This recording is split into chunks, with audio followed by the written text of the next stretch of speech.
Hello everybody, this is Con. A number of viewers of my On the Road series have requested that I speak about the car that I'm driving. So here I am. I'm taking that opportunity to also introduce a new series which I call Test Drive Notes. So while Con on the Road will continue as a series for me to discuss ideas, opinions, events, happenings, and all that. Test Drive Notes will focus on driving on me sharing drive impressions of cars that I've driven, and the idea is that this will function as something of an audio notebook where I jot down my thoughts of the cars I review in order for me to compose my write-ups on which I will publish on Carlisla. So as a drive practice run, I'm kickstarting with my own car that you see here, the Waja. So when we bought this car in 2007, we brand new. So at that time, this car was priced at 59,000 ringgit. Your automatic model would have added about 3,000. This version is the third minor change model of the Waja. This is the one with the revised Volkswagen Bora grille in front, and also the thermometer style tail lights. Now, at that time when this car was on sale, I mean the Waja was a very mature product at that time, and much of the flaws that plagued the earlier models were already rectified by the time this car came along. At that time, for the money, for its on-the-road price of 59,000 ringgit, this car was very decently equipped. I mean, I had ABS, EBD, dual frontal airbags, leather upholstery, I had rear disc brakes, and I have independent rear suspension. So Proton launched the Waja in year 2000, and they kept it on sale for a good 10 years. In that 10-year period, the Waja has went through a number of revisions. Started off with the 1.6 liter Mitsubishi 4G18 engine. Then they went to the Renault 1.8 F4P. Then after that came the Campro 1.6 110 horsepower, which I'm driving here. And lastly, the final update saw the 125 horsepower Campro CPS engine introduced. So all versions except the 1.8 came with a choice of a 5-speed manual or 4-speed automatic gearbox. The 1.8 came exclusively with a 4-speed auto. This is the exterior of this car. The Waja is a very familiar shape to all Malaysians. I think the shape has aged well enough that the car does not look offensive. I'm quite okay with I've grown to quite like the revised front boxy front grille, but the facelifted taillight design doesn't sit quite well with me. In fact, not only from an aesthetic point of view, but if you notice that if you see Wajas that come with the facelift taillights, you'll notice that a lot of them have water leakage problems, and I can tell you from experience why.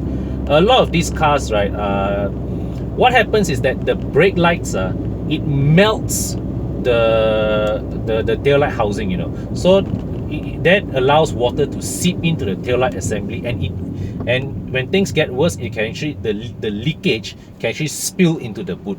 So after changing 2 sets of tail lights, right, I eventually decided I had enough. I went online and I bought I got myself the pre-facelift model tail lights. Now, one thing about a pre-facelift model tail lights, I could not find brand new units of it, so I suspect the production of those taillights may have been discontinued. I bought a set of original used original set, which I DIY installed myself. It's not plug and play, by the way. The mountings fit, but you actually need to do a bit of your own wiring to reconnect some of the wires. So I had to do that.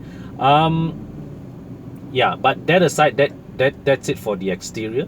Interior, this was Proton's first unguided design at making a cabin. Aesthetically, it's pleasing enough. but ergonomically, there are a number of errors here and there. First one, location of the power window button, not a very natural location to operate. Second, the instrument cluster panel, it's angled not at a right, it's angled such that reflections actually obscure your view of the instrument cluster. Also, the A pillar, it creates a very big blind spot when you exit a junction. So that's a little caution that you need to add when you drive. Also, early batches with the Mitsubishi engine, they had this air con wrench which for some reason failed to blow air to the passenger seat. That's why you see the Campro models actually have this revised circular vents. They look a little mismatched with the dashboard design, but they do the job well enough to to ensure that the passengers get their share of cold air lah. Quality of this cabin is significantly improved from early models. I can speak from experience because at one point in time my household had two units of the Waja, this one alongside a 2005 car, and I can tell you that despite the 2-year gap between the 05 and 07 car, right, the leap in quality is quite substantial in terms of material selection as well as fit and finish. In fact, the only downgrade in material in quality from the older car to this one is actually this I don't know, this purple gray trim piece there that some of the parts are coming off. But overall, this feels like a much more solid cabin than earlier versions of the Waja. The driving experience of the Waja, well, that's always been the Waja's strong point. Actually, and regardless of which version of the Waja you choose, right? Okay, it is always they're all underpowered. The body of this car is heavy enough that actually a 1.6 liter engine, unless you're talking about a turbocharged 1.6 liter engine, is not going to cut it. This car actually could do with about maybe 130 upwards of horsepower for it to feel more perky. 110 horsepower in this Campro, it can go, it has enough go, but you need to work it harder a bit lah. The ride and handling is where this car really shines, as is commonly known. High-speed stability of this car is fantastic. I can sustain very, very high cruising speeds on the highway with absolute confidence. I don't really need to slow down when I approach a fast bend. Usually, I pull away from traffic whenever the roads get windy. Yeah. So the ride and the high-speed directional stability of this car is extremely confidence inspiring.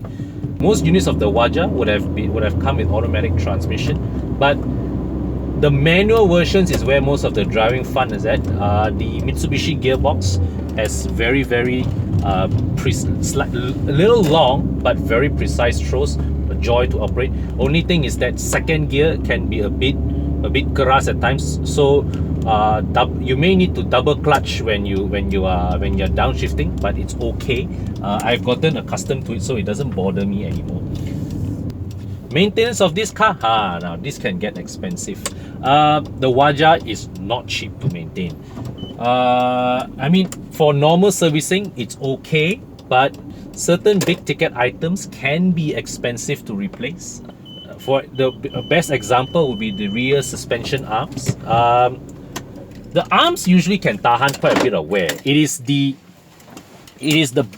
bushes, okay? Because the suspension, the bushes are built into the arms. So when the bush koyak, the arm you need to change your arm along with it, and that is what adds to the cost. Recently, I had to change a number of rear suspension arms. Right, it cost me the final bill cost close to 1,000 ringgit. Another shocking component, ABS pump. You know how much? 7,000. I was quoted 7K for the ABS pump. But overall, so which is why I would say that the Waja good enough for private use, but for the taxi drivers, for the airport limo drivers, I can really feel for them when because kind of mileages that they clock, right? Wow, this car is not likely to be very cost effective to maintain for them. But overall, I'm quite happy with my ownership of this car. it has provided me with enough driving joy that I don't mind paying that extra bit of maintenance to keep it in tip-top shape. So that's it from me for this video. So moving forward, I will have my on the road series will continue, where I will continue to share my opinion on the latest happenings and incidences and whatever trending matters related to the automotive industry. Test drive notes will not happen as often, but it will be where you can get first hand, sort of like first hand info on my opinions and thoughts on the cars that I will be reviewing in my line of work. So that's it for this video. Thanks for watching. Bye for now.